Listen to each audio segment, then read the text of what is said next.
Maestros y maestras de la UGEL Carabaya, una vez más, tengan un bonito día. Muchas gracias por permitirme llegar a ustedes. Gracias a la vida, gracias a los apus, gracias a nuestro Creador, para que nuevamente nos veamos. Siempre con la intencionalidad de tener que seguir bregando por la vida, de seguir haciendo mucho por lo que es hacer la interculturalidad. Una vez más, muchísimas gracias, distinguidos colegas, distinguidas colegas. Reciba el cordial saludo y agradecimiento de primera intención de esta institución que es Allincausay y también de la Escuela de Educación Superior Pedagógica Pública Tupac Amaru de Tinta. Sea un bonito compartir. Muchas gracias por permitirme llegar a cada uno de ustedes. Muchas gracias. Bien, ahora vamos a abordar un tema también sumamente valioso referente a interculturalidad educativa y social. Vamos a ver qué estrategias podríamos nosotros emplear. El desarrollo de este contenido primeramente nos lleva a una reflexión con respecto de la manera como la noción de interculturalidad ha perdido progresivamente su potencial subversivo y político. ¿Para qué? Para ser incorporada a la nueva agenda etnodesarrollista estatal, que no considera la autonomía y al autogobierno como la base de una nueva relación entre Estado y pueblos indígenas. Asimismo, hacemos la hipótesis que para entender lo que es la interculturalidad conviene considerarla como un campo social en el que los agentes llevan a cabo luchas de clasificaciones que desembocan en la definición de lo que es la cultura originaria. Desde la vuelta a la democracia incipiente y bajo la iniciativa del gobierno del general Velasco Alvarado, se ha iniciado en el Perú un proceso de redefinición de la relación del Estado con los pueblos indígenas del país. Los debates públicos con respecto a la deuda histórica del Perú para con sus etnias originarias, la promulgación de una nueva legislación que reconoce y promueve la diversidad cultural y la creación de nuevas instancias de mediación entre el Estado y los pueblos indígenas. Conducen a muchos observadores a sostener que el país ha dejado definitivamente atrás la vieja y obsoleta política asimilacionista de los siglos anteriores. Los problemas sociales se declinan desde ahora en clave étnica. Nuevos rituales públicos contribuyen a fabricar la imagen de un Perú plural, pero unido.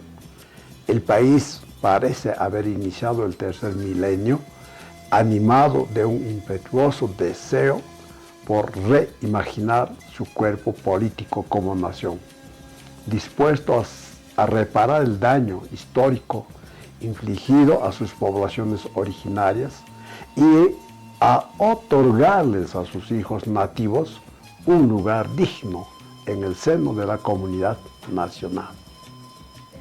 Por tanto, se exige de los funcionarios públicos que sean sensibles a la diferencia cultural, que sean más interculturales y se les capacita para ello.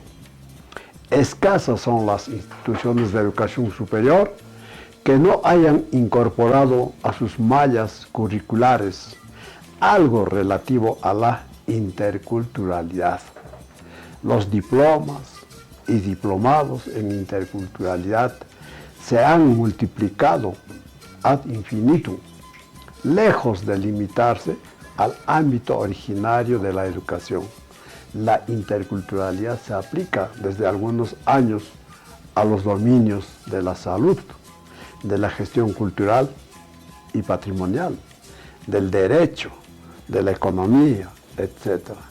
Ahora bien, si las palabras intercultural e interculturalidad hoy en día de uso común y ocupan un lugar central en la nueva retórica neo-indigenista del Estado, cabe observar que no era el caso hace solo un poco menos de 20 años atrás, cuando el Perú aún no se imaginaba como nación multicultural y pluriétnica.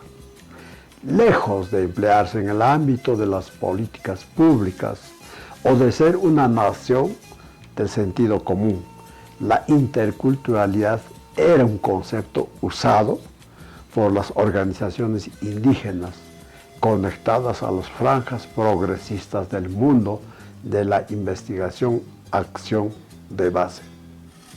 En efecto, a mitad de los años 1990, la interculturalidad remitía más bien a un accionar y a un pensamiento político antisistémico que ponía en tela de juicio el etnocentrismo de la sociedad peruana dominante y el sesgo cultural imperante en los distintos aparatos del Estado.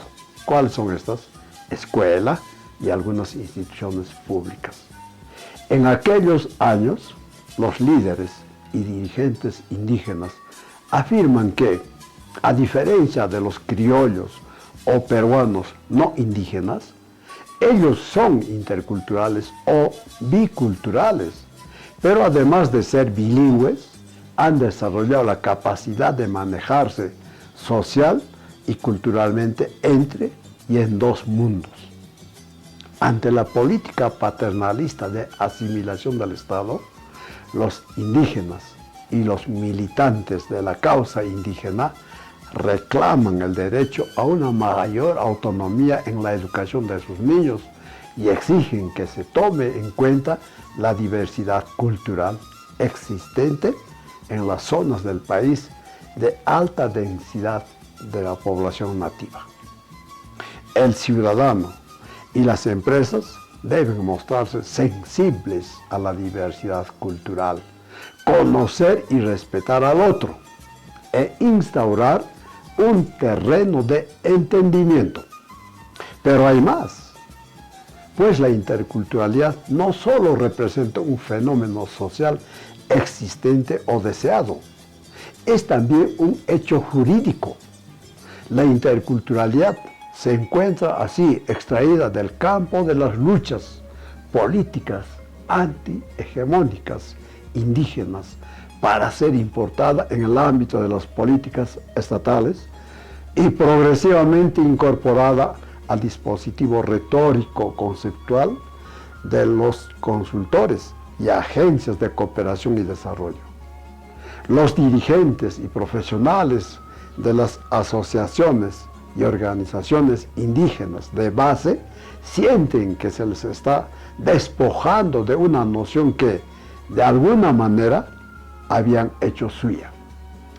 Este desposeimiento se acompaña además de un proceso de resignificación que reduce la interculturalidad a un diálogo horizontal y a un espacio neutro de relaciones, pero siempre elaborado y conceptualizado desde el Estado, entre dos culturas, aunque la historia de las interacciones entre indígenas y no indígenas se caracterice por la violencia, la imposición de un arbitrario cultural, la discriminación y la explotación.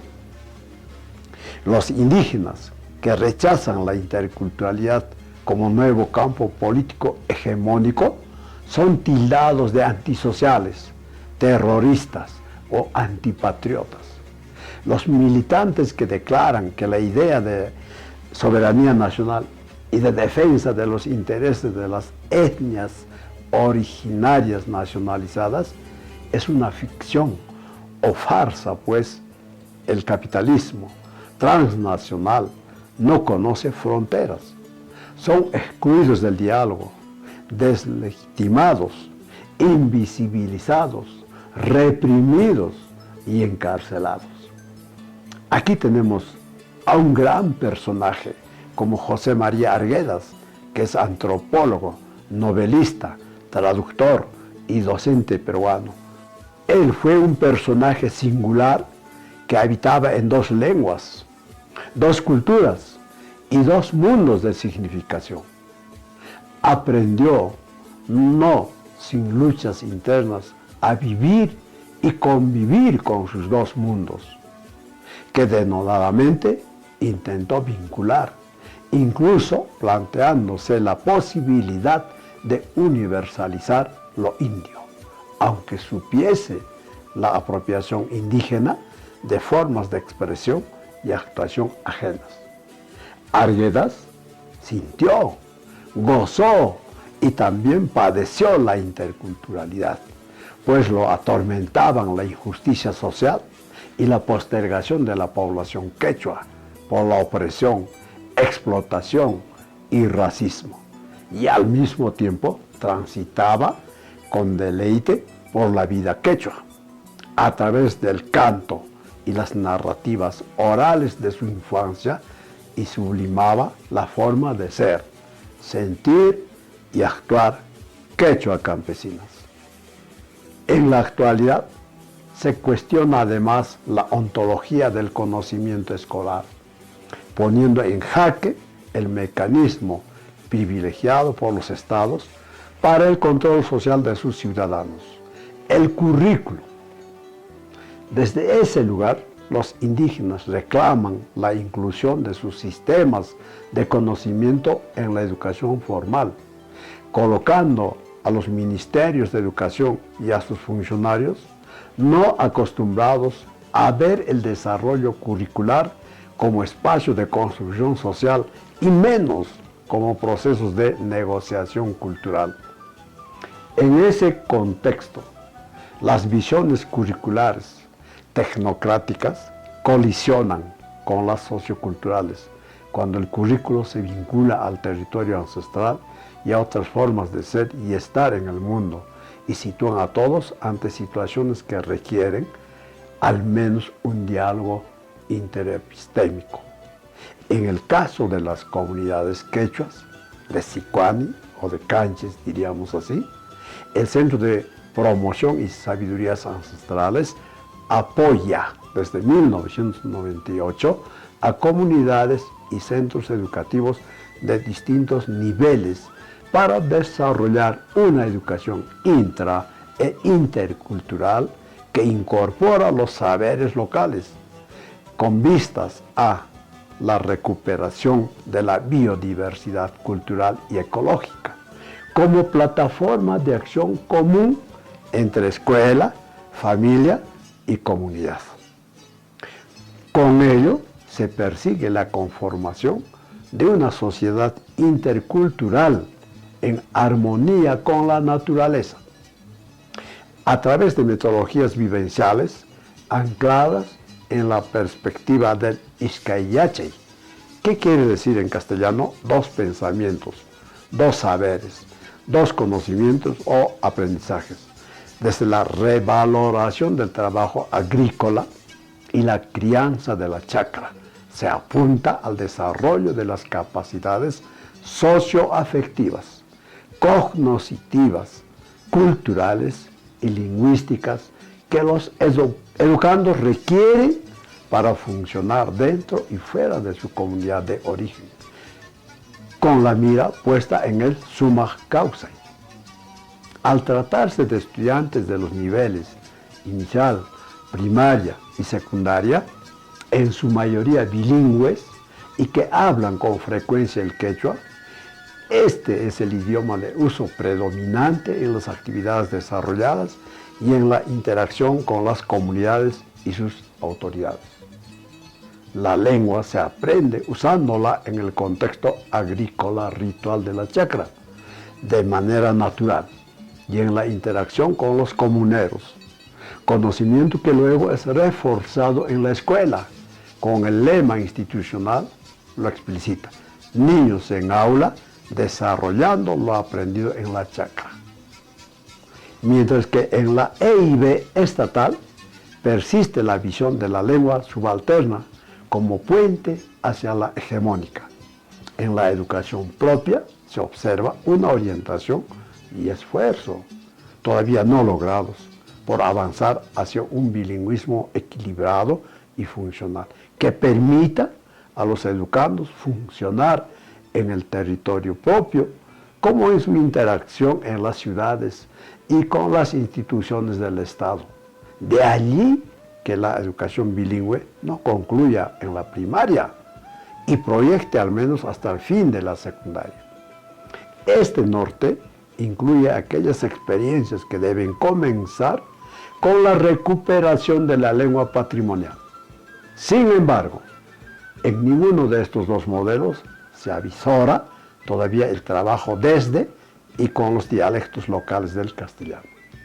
Mayores avances se observan en el ámbito curricular, pues su definición parte de las necesidades y proyecciones de las comunidades en cuestión, y en su desarrollo intervienen autoridades locales, sabios, expertos comunitarios, madres y padres de familia, junto a los directores y docentes de las instituciones educativas con las que se trabaja.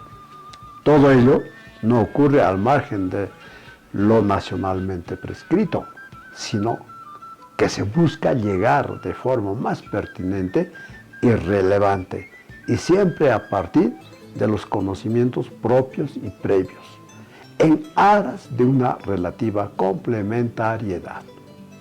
Frente a esta apertura, desde los territorios indígenas, el Estado no muestra aún la flexibilidad necesaria para responder también curricularmente a las necesidades y expectativas de los pueblos indígenas. Por lo que el Izcayache constituye todavía un escenario distante. Seguidamente, apreciados colegas, vamos a tener que tratar rápidamente sobre un tema también sumamente valioso y espero que les agrade a cada uno de ustedes. Se refiere a las formas de aprendizaje y estrategias de enseñanza.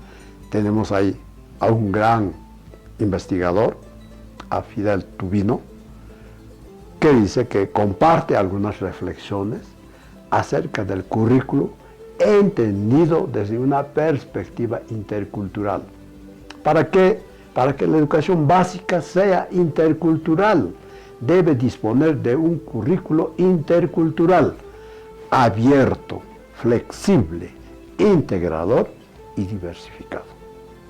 Si el currículo no lo es en su concepción, construcción e implementación, la interculturalidad se convierte en una declaración retórica sin implicancias prácticas.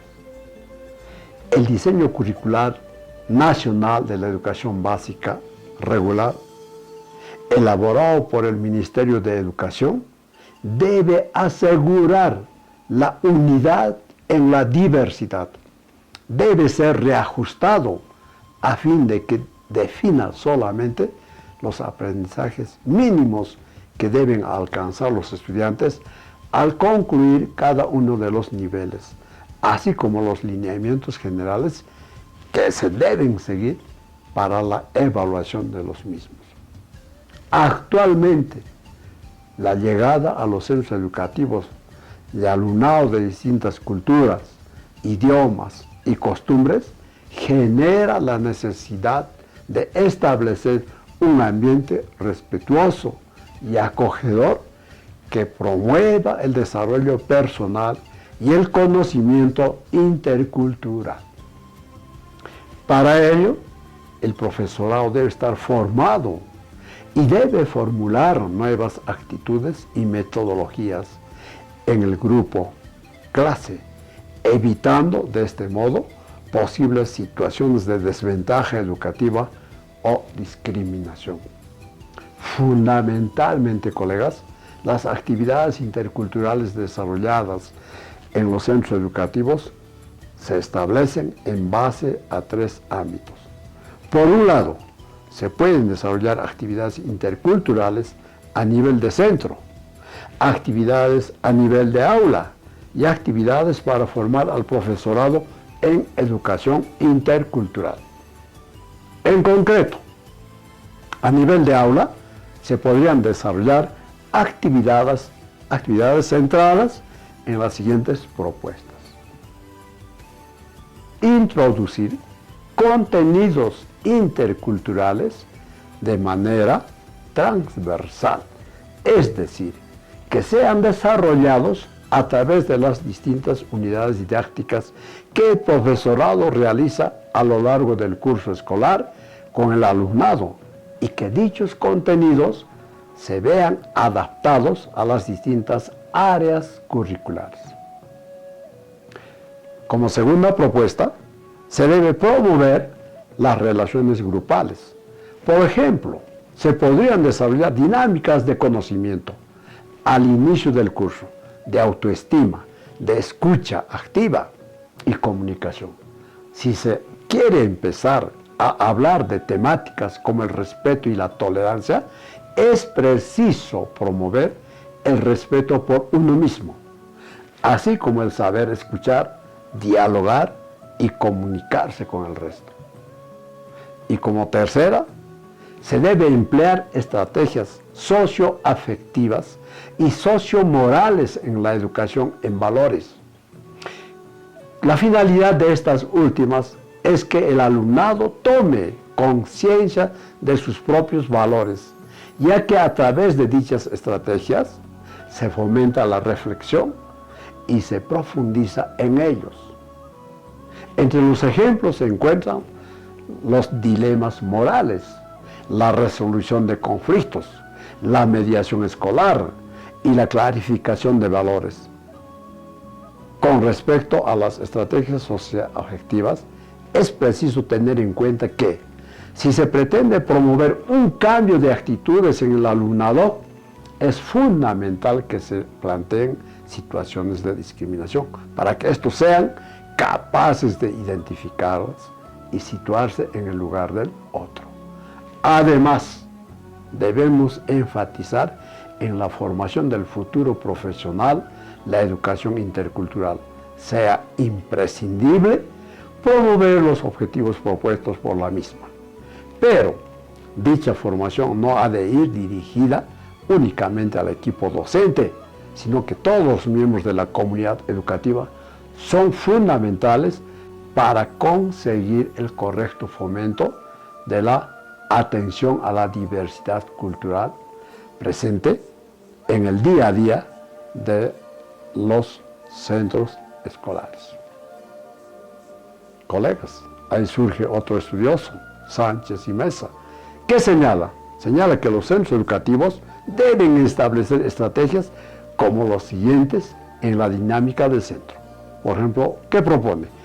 Trabajar contenidos sobre educación intercultural desde el comienzo de la escolarización del alumnado, es decir, si es posible, siempre desde la etapa de educación inicial.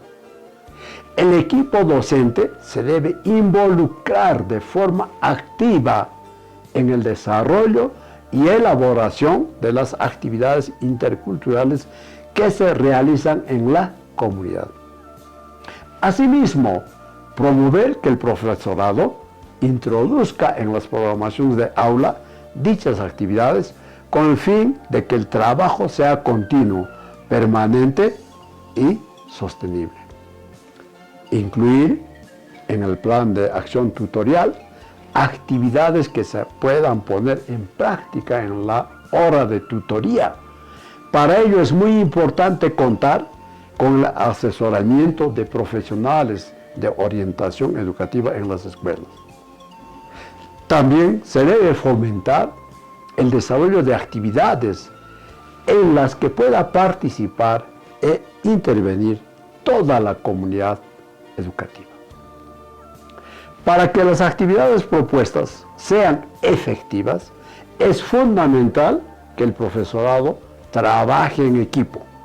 Por tanto, precisan de espacios adecuados de reunión y encuentro. Reajustar con más agresividad la estructura básica curricular, es decir, simplificarla al máximo, con la intención de que se limite a asegurar ciertos mínimos de logros de aprendizaje que deben estar contemplados en todos y cada uno de los proyectos educativos regionales. Dicho de otra manera, se debe interculturalizar el currículo por áreas de aprendizaje a nivel regional. A nivel de cada institución escolar, con más seriedad, el currículo regional sea diversificado y adaptada a las circunstancias específicas de su aplicación. La construcción diversificada de la propuesta curricular en la institución educativa debe basarse en un diagnóstico sociolingüístico de la realidad. El diagnóstico debe hacerse con participación de la comunidad educativa, adoptando por ello la forma de investigación, acción participativa. Distinguidos colegas, cabe aclarar que en la interacción que se produce entre distintas culturas en el espacio escolar, no se tiene en cuenta que los niños y niñas indígenas han estado sujetos a una socialización distinta y que han construido estilos de aprendizaje coherentes con su cultura y su identidad. Por lo menos 4 rasgos culturalmente determinados sobresalen en los estilos de aprendizaje de la población originaria. Creación de espacios interculturales en contextos educativos multiculturales. Una inclinación natural del aprendizaje colaborativo que se deriva de las viviendas culturales en pueblos donde la vida colectiva, o sea, la comunidad, es la pauta más importante en la socialización y convivencia cotidiana. Una tendencia a aprender por imitación en la cual juega un papel preponderante la percepción de que la mejor manera de enseñar es con el ejemplo y que las palabras juegan un papel complementario. Esta perspectiva se aprecia en un uso acotado del lenguaje verbal y en las expectativas que generan en las actividades basadas exclusivamente en el discurso, puesto que esperan que quien enseña pase a la demostración de cómo se hacen las cosas. Esto implica que su estructura de pensamiento los lleva a construcciones que tienen como punto de partida lo concreto, que posibilita posteriores procesos de construcción abstracta. Una capacidad de observación desarrollada desde la primera infancia que les permite apropiarse en su entorno y conocerlo a partir de su estructura y simbolismos culturales. Colegas, para cerrar este hermoso tema, podemos llegar a simples conclusiones y decir: construir un país de todas las sangres, como lo avisoraba Arguedas, constituye todavía una utopía por alcanzar no solo en el Perú, sino en toda América Latina. Incluso en los 2 países del área andina que avanzaron en el campo normativo y asumieron constitucionalmente la plurinacionalidad. ¿Quiénes son? Bolivia y Ecuador.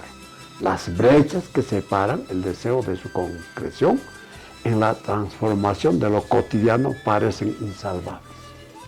La somera revisión aquí realizada ha puesto en evidencia la persistencia de fuerzas contrarias a esos sueños acariciados por los pueblos indígenas, que permitirían que indígenas y no indígenas debieran de distintas fuentes de pensamiento, conocimiento y sentimiento, y que impregnados de un nuevo sentido ciudadano pudiesen convivir pacíficamente, sin racismo ni discriminación, en territorios siempre multiétnicos, pluriculturales y multilingües.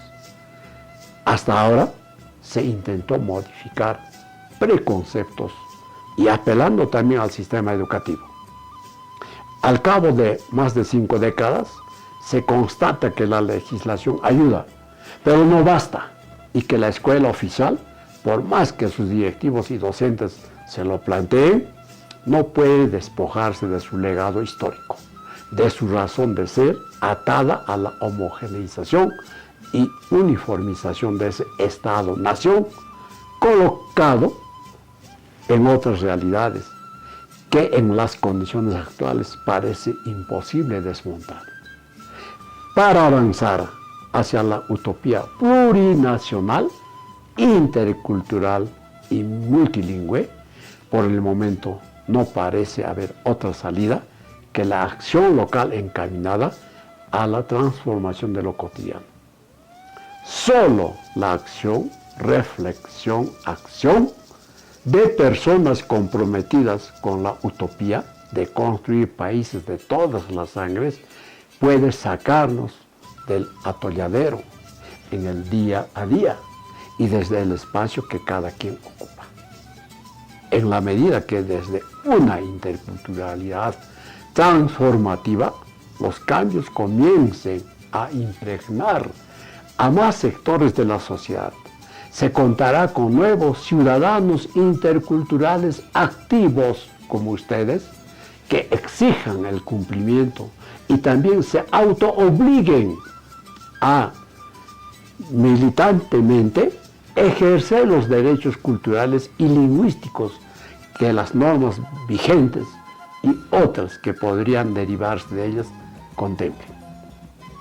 La educación propia ha demostrado que la EIB puede ser usada como marco de referencia para luego desbordarla y superarla cuando se toma las riendas de su conducción situada en cada territorio específico.